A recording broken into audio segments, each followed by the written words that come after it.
Hello everyone, welcome to our channel Topical Talks for a new tutorial video. And in this video, we will learn how to add ranks to your Roblox group. So first you will need to open up our browser and in the search panel type Roblox. Now left click on Roblox and go to the Roblox website.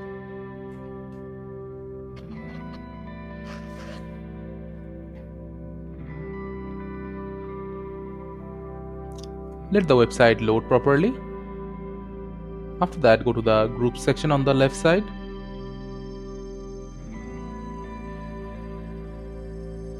Now under the groups tab, you will find all of your groups, and the one you own, you'll be able to see an option called config group uh, below the three dots. And after you click on config group, on the left side you will see a lot of new options. From here you have to click on the roles button.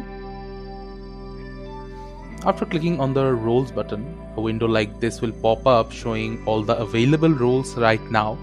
From here you will have to select create role.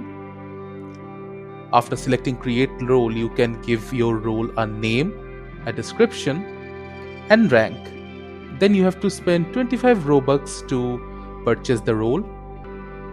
And after you have purchased it successfully, you can click on the save button to save your role, and anybody can purchase the role. Thank you again for watching the video. Make sure to like this video and subscribe to our channel, and see you in the next video.